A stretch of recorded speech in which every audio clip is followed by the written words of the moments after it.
I am Kinfolk Kia Shine, and I am Memphis Made.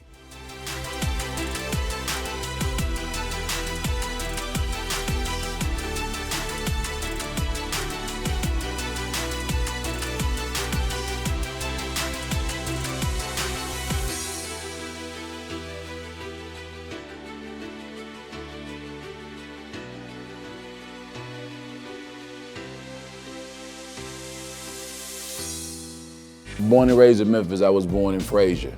You know, we took a major out of Frazier, man. Frazier's definitely a hotbed for talent right now. It's where Glorilla is from. Big Boog that's where he's from as well too. Frazier, north side of Memphis, man, is where I was born. By way of East Memphis, I was elementary school and junior high school was North Memphis. Then we moved to East Memphis, and I graduated from Overton. I was always like into music because hip hop was the genre of my generation. So as we went from like, you know, soul music and stacks and all that thing to when you get to the early 90s, it's hip hop. I just gravitated to it.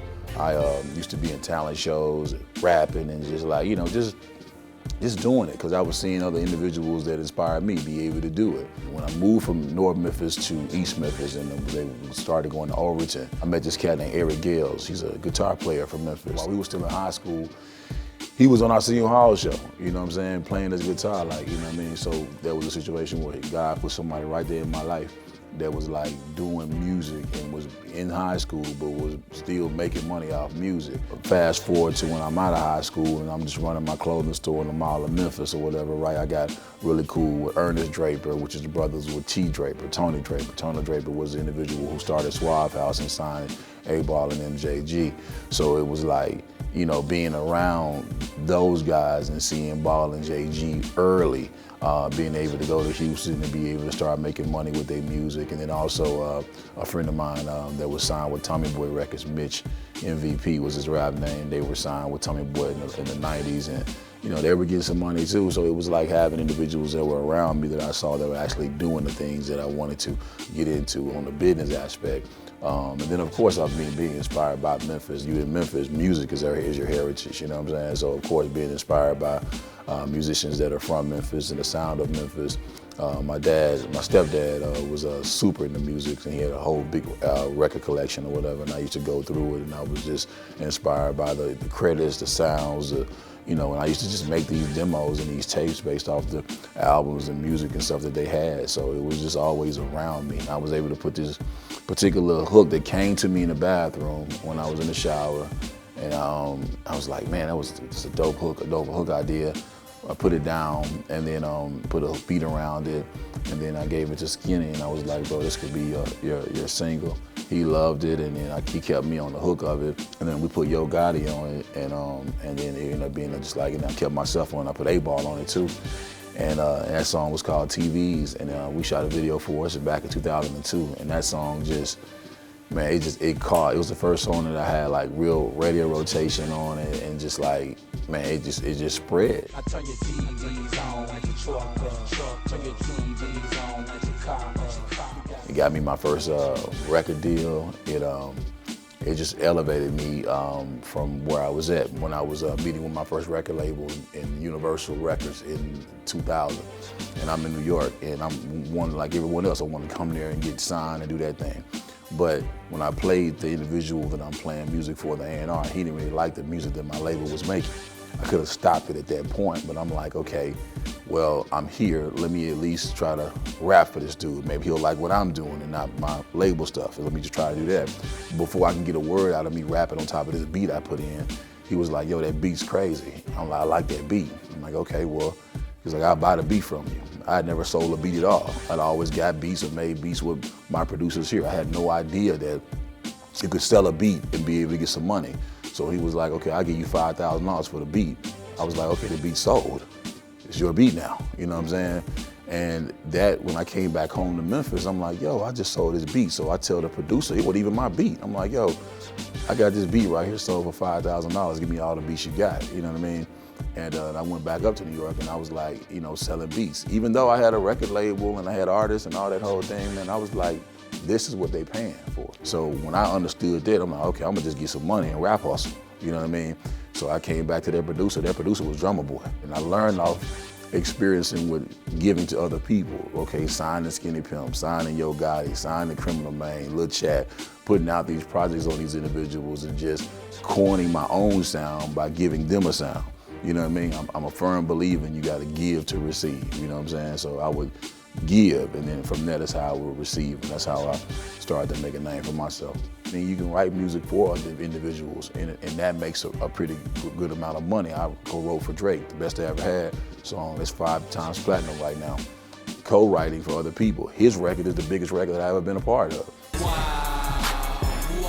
When I put myself in the position to be in the position to be blessed, I knew early 2000s that Atlanta was going film and television, so I'm like, man, I need to be that way because I know, like, I need to get involved with that industry. Finally, one day, a sad story, but a great story, my baby brother was killed in a DUI accident in 2017. He was in a car with his friend, and they were driving in Denver, and his friend fell asleep at the wheel, and my brother died on impact.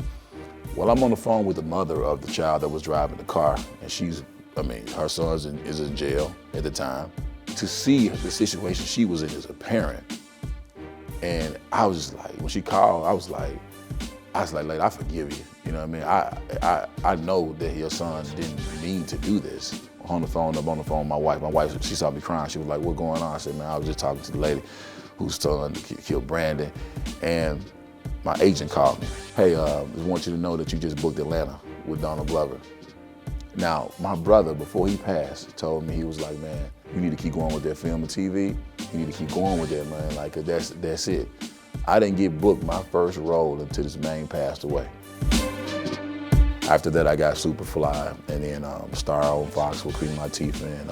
I got worst character actor for Red Dead Redemption 2, the video game. That was cool. And then from there, I got into Bounce, Saints and Sinners, Johnson, They Clone Tyrone. This movie, Color Book, that I'm in is coming out this year. And then Red One was just like a joy bomb, man. That was like, I couldn't even believe that I was like, you know, like, now I'm on set, they go to rock right there. Like, you know what I mean? I'm just like, but once again, God will put people around you to inspire you, to push you to become a higher you. And he would put these people that's like right around me, and I'm seeing these people. Yeah, I was glad to be able to have a part in helping Yo Gotti get out here. And I was glad to be able to help Skinny Pimp at a time when he needed to get out here and let people keep his thing going. I was thankful to be able to have my own thing and me to be an artist. I've gave to so much to other people for me to have my own deal and be signed to major labels and put music out or whatever. That stuff is great. Or to work with Drake and have his big first record pop. And Lil Chat, man, helped me a whole lot, like, because I was lost almost everything I had. And Chat believed in me, and we put a project together, and that project that I put out with her put me back on my feet. All that stuff is great, man. There's a lot of things that have happened. My proudest moment in my musical career, or just my career, period, it ain't happened yet. I was in tears in this Christmas, you know, seeing myself on a Christmas movie with my,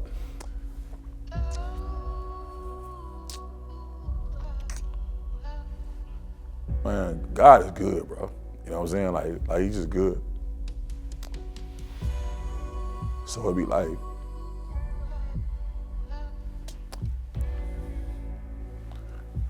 my proudest moment ain't happened yet, though. You know what I'm saying? I got more work to do because I got this son with autism and I got to pay it for it. You know what I'm saying? So it's like, you know, he might not be able to do none of the stuff I'd be able to do. So I got to make sure he got what he needs. So I got more work to do. Man, what is my why? Man, him, my children, my family, my son Jameson.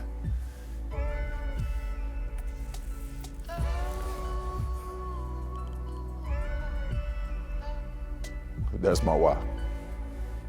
As long as we got a weather, we together, things gonna get better. You dig what I'm saying? I think about these kids. I think about how I could be able to talk to them and inspire them and let them know that whatever I'm doing, bro, you could do the same thing I'm doing and then some. Or you could do even more, you know what I mean, than what I'm doing. So I think it's very important for us to speak life to these kids. I was born and raised and made here. Like every experience I had in Memphis, from music to all of it, man. It's just like, I grew up here, I learned here. You know what I mean? Those experiences made me who I am. Memphis is training ground. If you can make it out of Memphis, you really can make it anywhere. And you can't spell Memphis without me. Literally, M-E.